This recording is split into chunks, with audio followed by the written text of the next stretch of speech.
জুলাই গণ অভ্যুত্থান দিবস কাল উদযাপনে নানা কর্মসূচি গ্রহণ।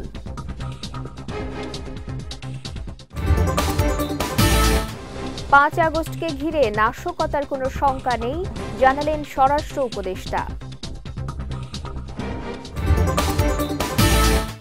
এবং অনেকেই অর্থনীতিকে নেতিবাচকভাবে প্রকাশ করলেও বাস্তবতা ভিন্ন, বললেন অর্থ উপদেষ্টা।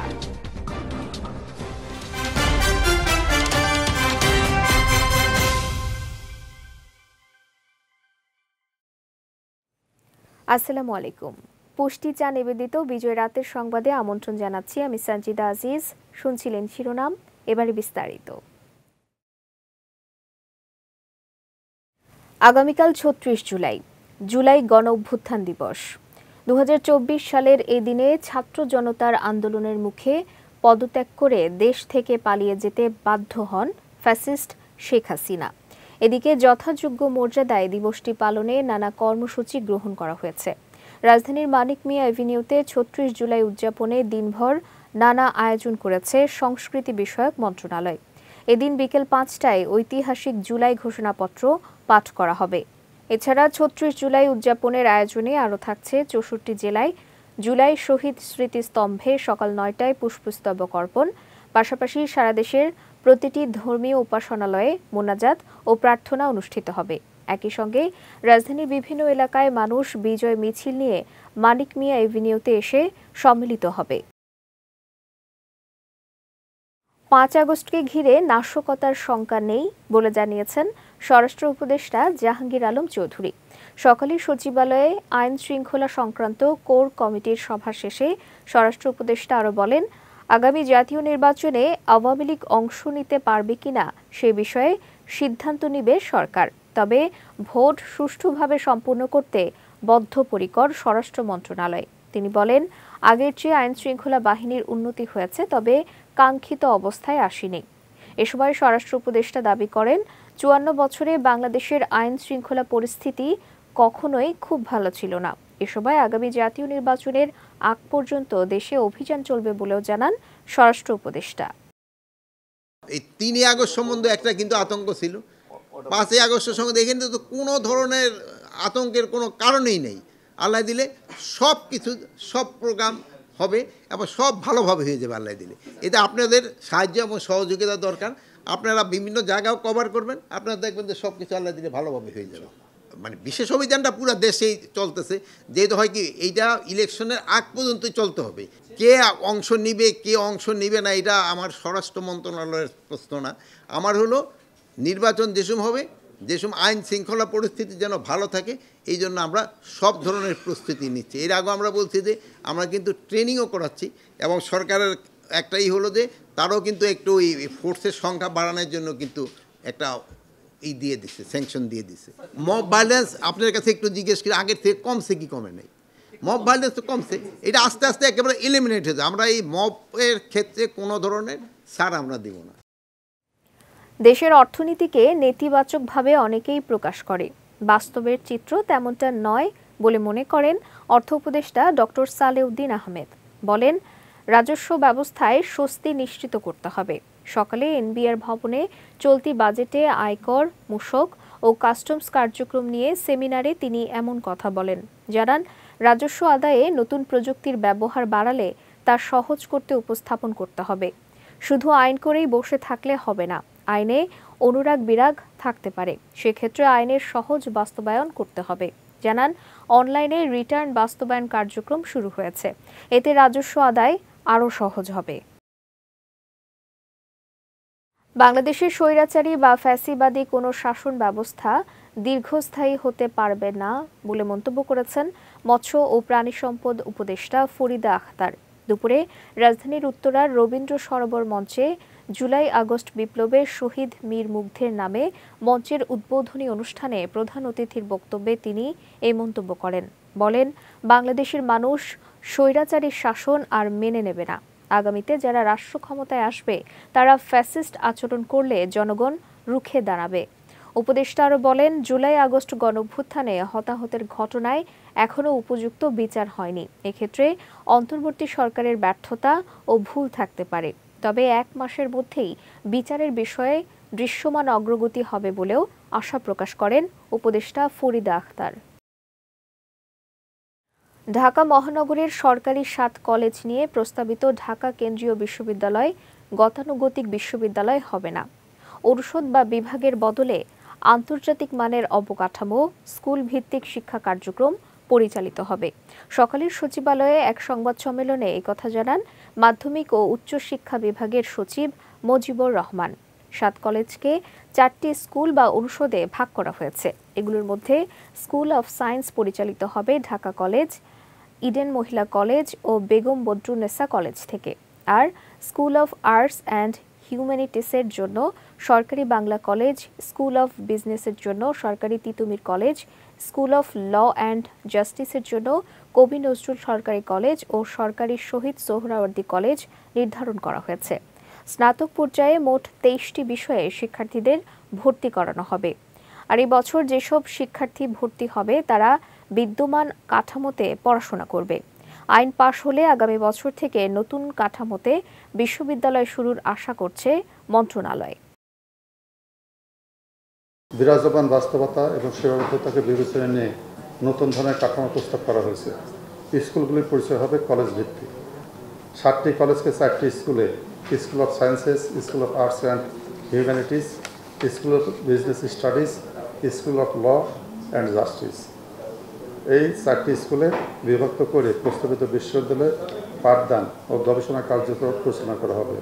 এই স্কুল অফ সায়েন্সেস থাকবে হলো ঢাকা কলেজ ক্যাম্পাস, ইডেন মহিলা কলেজ ক্যাম্পাস, বেগম বদরুন্নেসা সরকারি মহিলা কলেজ।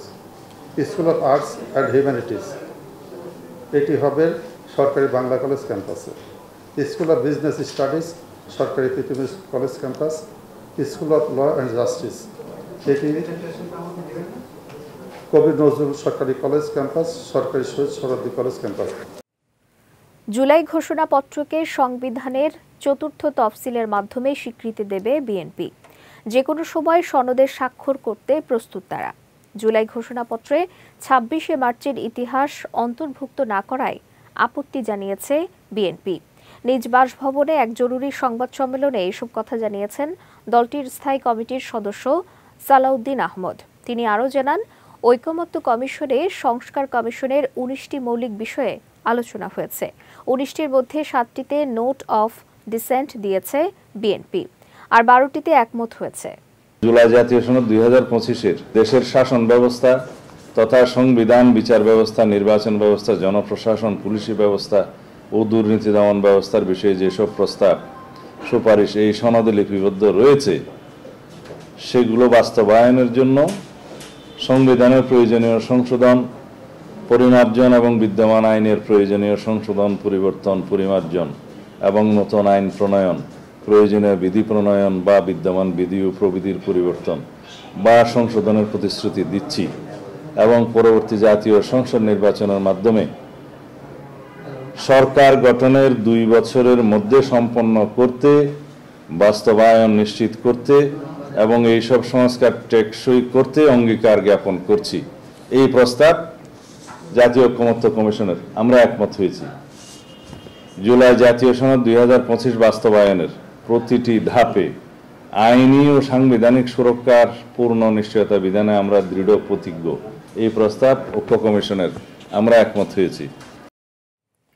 রাজনৈতিক দলীয়করণের প্রবণতা এখনো চলমান। এছাড়া বিচার, পুলিশ ও প্রশাসনে কাঙ্ক্ষিত সংস্কার হয়নি বলে জানিয়েছে টিআইবি। সংস্থাটির গবেষণায় এসব তথ্য উঠে এসেছে। সকালে রাজধানীর ধানমন্ডিতে গবেষণা প্রতিবেদন নিয়ে সংবাদ সম্মেলন করেন টিআইবির নির্বাহী পরিচালক ডক্টর ইফতেখারুজ্জামান। প্রতিবেদনে বলা হয়, নির্বাচন নিয়ে অন্তর্বর্তী সরকারের কোনো সুস্পষ্ট রোডম্যাপ না থাকায় রাজনৈতিক অস্থিরতা তৈরির শঙ্কা রয়েছে। দেশের সার্বিক পরিস্থিতি নিয়ে দেশের সাধারণ মানুষের মধ্যে কাঙ্ক্ষিত স্বস্তি নেই বলে জানান ইফতেখারুজ্জামান। গবেষণা প্রতিবেদনে বলা হয়, কর্মসংস্থান আশানুরূপ হয়নি, দরিদ্র মানুষের সংখ্যা বেড়েছে, রাজনৈতিক দলগুলোর দখল, চাঁদাবাজির সংস্কৃতি চলমান, গণমাধ্যমের স্বাধীনতা অন্তর্বর্তী সরকারের আমলেও নিশ্চিত হয়নি বলে বলা হয় টিআইবির এই গবেষণায়।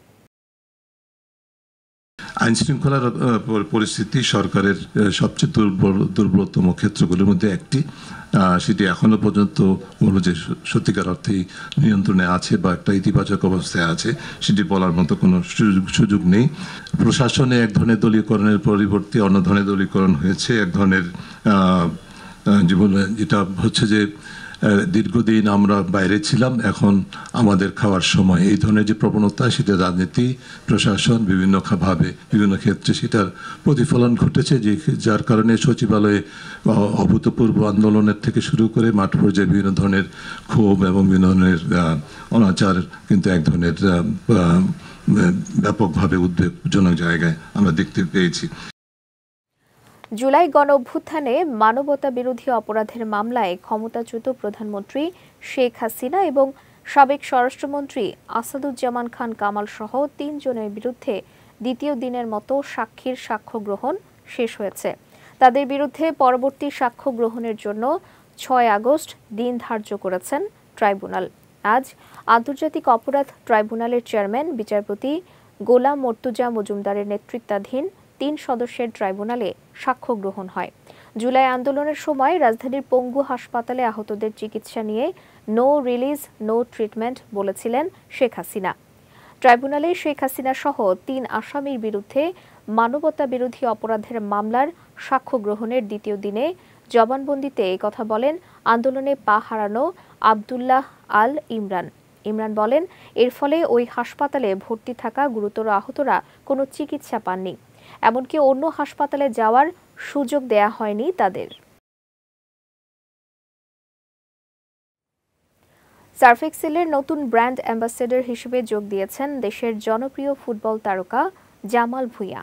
এর মাধ্যমে ব্রাজিলের ভিনিসিয়াস জুনিয়র এবং ইংল্যান্ডের বুকাও সাকার পথ ধরে তিনিও সার্ফ এক্সেলের মুখ হয়ে উঠলেন। গত ৩০ বছরেরও বেশি সময় ধরে সার্ফ এক্সেল দাগ থেকে দারুণ কিছু, এই বিশ্বাসে অটল। অন্যদিকে জামাল ভুঁইয়ার জীবনযাত্রার প্রতিটি ধাপে আছে অক্লান্ত পরিশ্রম ও অদম্য মনোবল, যা এই প্লে অন ভাবনার জীবন্ত উদাহরণ। সার্ফ এক্সেল মনে করে জামাল ভুঁইয়া বাংলাদেশের শিশুদের অনুপ্রাণিত করবে। এবার চিনিগুড়া চাল নিবেদিত জেলা সংবাদ।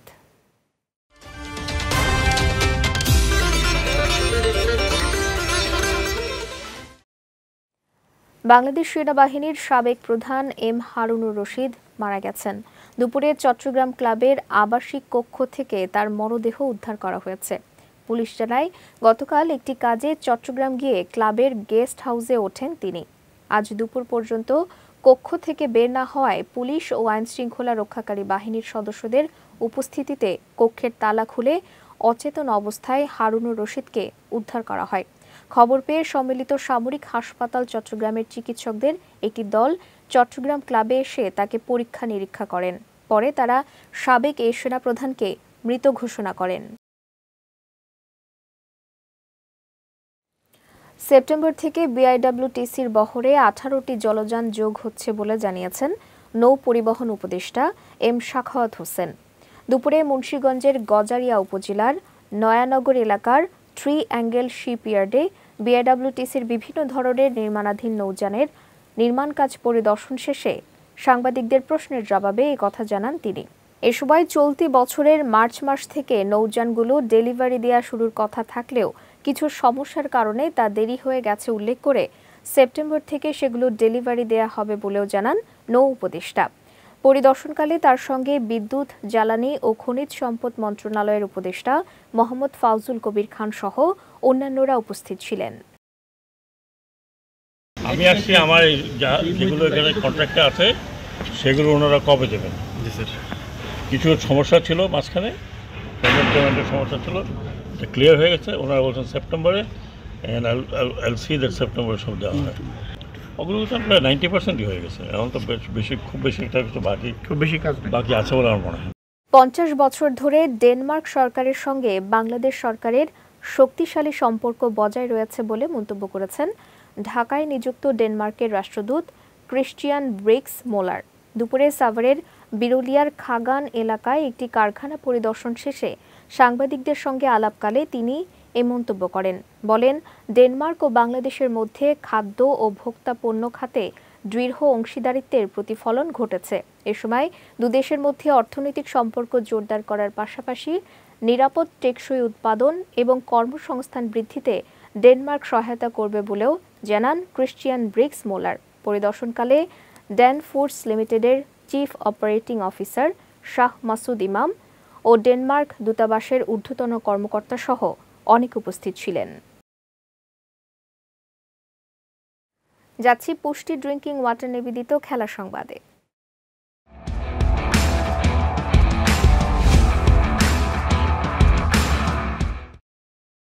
আগামী 9 সেপ্টেম্বর পর্দা উঠছে এশিয়া কাপের এবারের আসরের।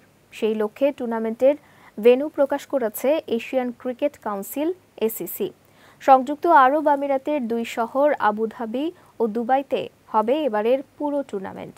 এছাড়া আসন্ন টি-20 বিশ্বকাপকে সামনে রেখে এবার টি-20 ফরম্যাটে মাঠে গড়াবে এশিয়া কাপ।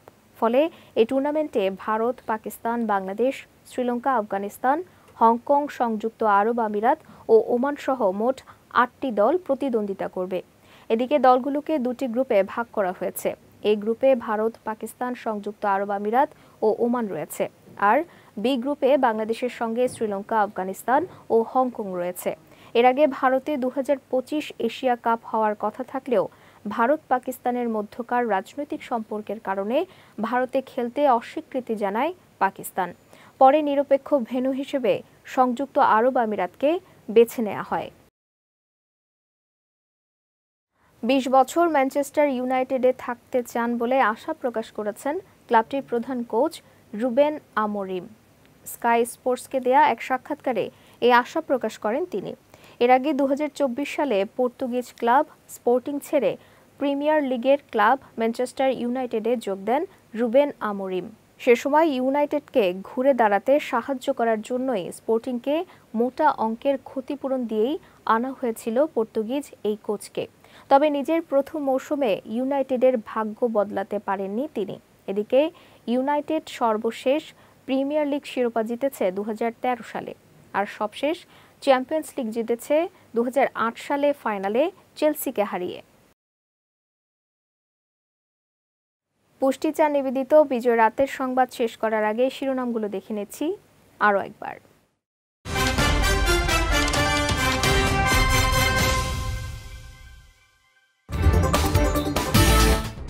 জুলাই গণ অভ্যুত্থান দিবস কাল, উদযাপনে নানা কর্মসূচি গ্রহণ।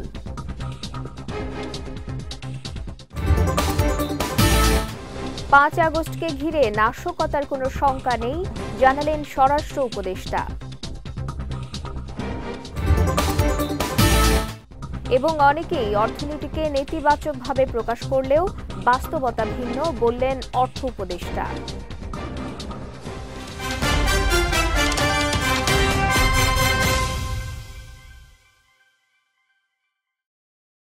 বিজয় রাতের সংবাদ শেষে আজকের মতো আমি সঞ্জিদা আজিজ আপনাদের কাছ থেকে বিদায় নিচ্ছি।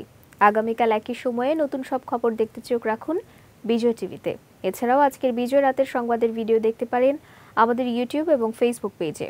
আমাদের ইউটিউব হলো youtube.com/bijaytvofficial এবং আমাদের ফেসবুক পেজ হলো facebook.com/bijaytvlimited। এতক্ষণ সঙ্গে থাকার জন্য ধন্যবাদ সবাইকে।